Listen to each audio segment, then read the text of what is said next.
"No one wants you here," my brother said, and my parents backed him up. I quietly packed my bags and left.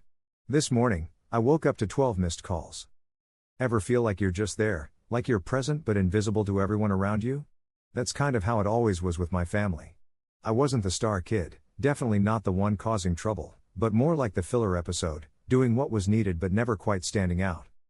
It started with small things. My folks would sometimes forget to save me a plate at dinner, and my brother would just take my stuff without asking. He knew that nobody would care if I complained. They never outright told me I was unwanted, at least not at first. But it was in the way they talked around me, like my existence was an afterthought. I tried to shrug it off because, no family's perfect, right? Maybe I was just being too sensitive. So, I thought if I worked harder and did better, they'd finally notice me. I made sure my grades were good, helped out around the house, and kept out of trouble. But it never felt like it was enough.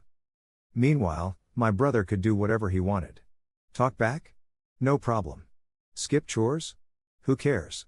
Bomb a class? He's just a kid. My parents always had excuses for him. And when I pointed out how differently they treated us, suddenly I was the one being difficult. Then one day, everything just kind of hit a boiling point, but from them, not me. It was a Saturday night after I'd gotten home from my part-time job at the grocery store. I worked weekends to save up some cash because my parents weren't exactly throwing any my way. My brother, though, could sit around and do nada, and he'd still get what he wanted. I walked in exhausted, and there he was, zoned into his video game, food left half-eaten on the table. My stuff was scattered all over the floor, my backpack open, and my notebooks and papers everywhere. "Dude, what the hell?" I asked, bending down to gather my stuff. He barely looked up, just mumbled something about needing paper. My notes, the ones I'd spent hours on, were gone, ripped out. "Are you serious?" I asked, trying to keep it together. He finally glanced my way, saying, "Relax, it's just some dumb notes. Not like you're doing anything important." Ouch. That stung more than it should have because maybe, deep down, I knew that's really how he saw me, how they all saw me. "Where are they?" I asked, trying to keep my voice steady. He just shrugged, "Probably in the trash." Something in me snapped at that moment. Not in an angry, shouting way, but more like a cold, quiet realization. I wasn't one of them, not really. I took a deep breath, staying calm. "You're unbelievable," I muttered, heading for the kitchen as my parents walked in. They were both laughing about something, an inside joke, I guess. But everything changed when they saw me. "What's with the attitude?" my dad asked, eyes narrowing. I sighed and held up my notebook, now just a mess. "Ask him," I said, nodding toward my brother. He tore out my notes, just threw them away like they're nothing. My mom barely spared him a glance. "It's just paper," she said, waving it off. I looked between them, waiting for some acknowledgement, anything like, "That's not cool," or "Don't do that again." But nada. Instead, my brother just smirked. "Yeah, it's just paper," he repeated, like he already knew he'd won. I felt my grip tighten on the notebook. "Right, of course." I turned to go upstairs, but my dad stopped me. "This attitude is exactly why no one wants to be around you," he said. I froze. "What?" I turned slowly, stunned. "Why?" Mom sighed, tired of the whole thing. "You overreact to everything. Always playing the victim, always causing problems." "Causing problems?" I laughed bitterly. "For expecting basic respect? For not wanting my stuff trashed?" My brother snorted, "God, you're so dramatic." I shook my head. "You guys act like I'm the issue, but you don't even see what's happening. You just let him do whatever he wants." Dad folded his arms. "Because he's not the one constantly whining." And then my brother just leaned back, arms behind his head, smirking. "No one wants you here, man." That hit hard, but what really got me was my parents' reaction. They nodded in agreement, like they'd accepted it a long time ago. Mom didn't say anything, and Dad didn't argue. They just stood there, silent. I didn't yell or beg them to take it back. I just took a deep breath and felt something inside me go cold.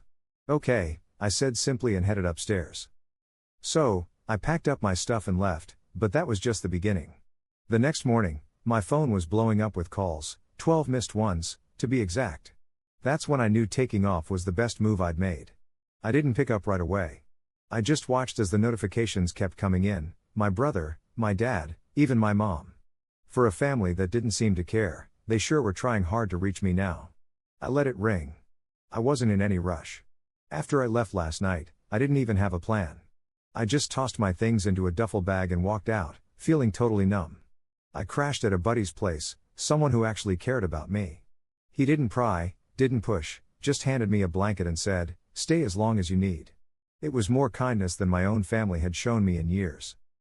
But now, they wanted something, and I had a feeling it wasn't because they missed me. When the calls finally stopped, the texts started pouring in.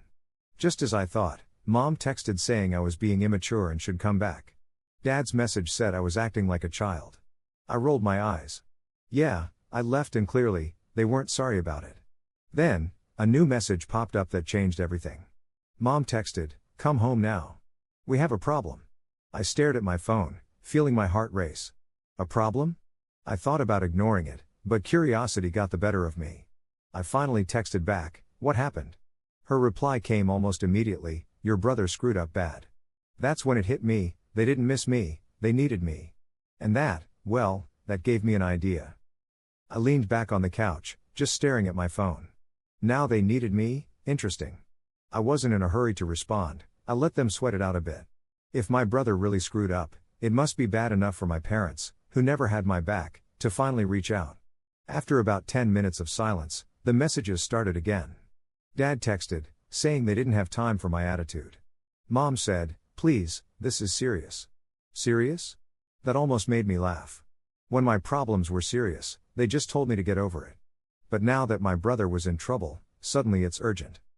I took my time typing my response, not my problem. A minute went by, then another. Then my dad called. I let it ring and declined. Almost immediately, a text popped up from Dad, "You're being selfish." I couldn't help but let out a sharp breath through my nose. Selfish? Coming from him, that was rich. Then my mom texted again, "Your brother's been arrested." I blinked. Okay, now I was intrigued. I grabbed my friend's car keys off the counter and said, "I need a ride." He raised an eyebrow, "You sure? Thought you were done with them." I smirked, "Oh, I am. But I need to see this for myself." 15 minutes later, I pulled up in front of my house. My dad was pacing on the porch, phone in hand, looking more stressed than I'd ever seen him. My mom was sitting on the steps, head in her hands. For once, there was no laughter or dismissive remarks, just pure panic and silence. I walked up slowly and said casually, "So, who wants to tell me what happened?" My dad turned with sharp eyes, "Where the hell have you been?" I raised an eyebrow, "Not here, like you wanted."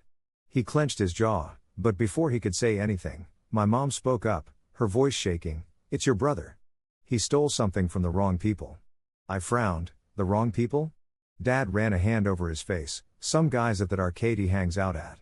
We don't know the details, but they called the cops. He's in holding right now." I almost laughed. Of course, my brother, who had treated me like dirt for years, thinking he was untouchable, was now in trouble. I crossed my arms, "And what do you want me to do about it?" Mom looked at me desperately, "We need money for a lawyer, bail, something. We need your help." I stared at her for a long moment, then finally, I smiled. They needed me, but I didn't need them. After all the years of pushing me aside, treating me like I was nothing, now they were hoping I'd save the day. I tucked my hands into my pockets, tilting my head slightly, "So let me get this straight. You told me I was unwanted, let my brother treat me like crap, and didn't care when I left. But now that he's in trouble, you suddenly remember I exist?" My dad's jaw tightened, "This isn't about that. This is about family." I laughed, a short, sharp sound. "Oh, now we're family? That's funny because last night, I was a burden." Mom's eyes were pleading, "Please, we can. Let's chat about everything else later. Right now, we seriously need to get him out before this mess gets any bigger." I took a slow breath, pretending to mull it over. "How much are we talking?" I asked. Dad sighed. "Bail's at 10 grand. We can cover some, but we need you to handle the rest." I whistled. 10 grand, huh? Sounds serious. My mom perked up a bit. "So, you'll do it?" I grinned. "Oh, absolutely not." Their faces fell quicker than I expected, and I almost felt a twinge of guilt, almost. "Excuse me?" Dad snapped. I shrugged. "Not my problem." Mom's voice wavered, "But he's your brother." "No," I corrected, "he's your son. You made it clear I wasn't really part of this family." Dad stepped forward, eyes flashing with anger. You think you're making a point here? You think this is funny? Meeting his glare, I didn't budge. No, I think it's fair. Mom reached for my arm. We'll pay you back, I stepped back. You think I trust you? The same people who tossed me out without a second thought? Her mouth opened but no words came. I shook my head. Here's the deal, you figure this out without me, just like you've always wanted, and I'll walk away, just like you told me to. I turned and headed back to my friend's car. Behind me, Dad shouted, "Don't you walk away from us." I glanced over my shoulder. You did it first. Then I got in the car and drove off, leaving them in the situation they created. As I drove, my hands gripped the steering wheel. I should have felt triumphant, like I finally had the last laugh. But honestly, I felt hollow. Not because I regretted my choice, they had it coming, but because even now, when they were begging for help, they still didn't see me as family. Just a solution, a wallet, a safety net. And now that net was gone. That night, back at my apartment, I was chilling with a greasy burger from my favorite takeout spot. It was peaceful, the kind of night I hadn't had in years living with them. I thought about silencing my phone, but curiosity got the better of me. Unsurprisingly, my family hadn't given up. Mom had sent 3 messages in a row, "We can work something out. Please, let's talk. Your brother is still in jail, and we're struggling to get the money together. Please, I know we were harsh before, but we're family." I almost choked on my soda. Now we're family? Now they cared? That was a joke. I was trying to decide whether to reply or not when another message from Dad came through. "Look, we can repay you. You just need to trust us." That made me laugh. Trust them? The same folks who treated me like an unwanted guest? The same ones who kicked me out without thinking twice? Yeah, right. Just as I was about to put my phone down, a message from my brother popped up. "Come on, man, you're really going to let me rot in here?" Oh, this was too good. After all the stuff he put me through, pushing me around, making fun of me, calling me useless, and now he wanted my help? I decided to have a little fun. "You told me no one wanted me around. I'm just respecting your wishes," smiley face emoji, delivered. Read. No response. I smiled to myself, stretched my arms and took another bite of my burger. Life was good. The next morning, I woke up to a ton of messages. Groggy, I rubbed my eyes, unlocked my phone, and started scrolling. Things were apparently getting tough for them back home. We had to sell the TV and Dad's golf clubs. "Your mother is furious with me. Hope you're happy. Please, we don't know what to do anymore." And the cherry on top? "My brother, I swear to God, when I get out, you better pray I don't find you." I laughed. The same guy needing my help was threatening me? I replied, "That's some strong language for someone who needs my help. Try again." After an hour, Mom finally swallowed her pride and messaged, "Please, we're really struggling." I let her stew for a few minutes before replying, "Tell you what, I'll bail him out on one condition." She didn't hesitate. "Anything?" I smirked. "I want a public apology in the family group chat, a long one. I want you all to admit every horrible thing you've said to me and thank me for helping." I knew it would crush Dad's pride, but if they wanted my help that badly, they'd have to grovel for it. Sure enough, it took a while, but eventually, a new message popped up in the family group chat. "So, we really need to chat about how we've treated you. We messed up big time, and now we see just how much we've hurt him. We're super sorry about what we said and did. He's such an important part of our family, and we're so thankful for all his support during this rough patch. Our apology was awkward and forced, totally embarrassing for them, but it felt just right when I shot back a simple thumbs up emoji and moved on with my day. Did I actually bail my brother out? Ha ha, not a chance. But hey, at least I finally got the apology I always deserved." The next week, my brother called me, his voice practically dripping with frustration. "Man, I can't believe you did this to me," he fumed over the phone. I couldn't help but laugh, not in a mean way, but more like one of those laughs you let out when karma does its thing. "Better than what?" I teased, trying to keep things light. "I'm just giving you what you asked for. Remember when you said I wasn't wanted? Well, now you get to stay exactly where you belong." I could hear him banging something against the jail bars. Yep, he was that mad. "You can't do this. You're really leaving me here?" he shouted. I let the silence stretch for a bit before I replied. "You know, I did think about bailing you out. Really, I did. But you and the rest of the family have made it pretty clear I don't matter." I paused, letting the weight of my words settle. "So now, I get to laugh. I get to enjoy my life on my terms while you're stuck there. Enjoy your stay." He went quiet for a minute, and I could almost imagine him stewing on the other end. But honestly, I didn't care.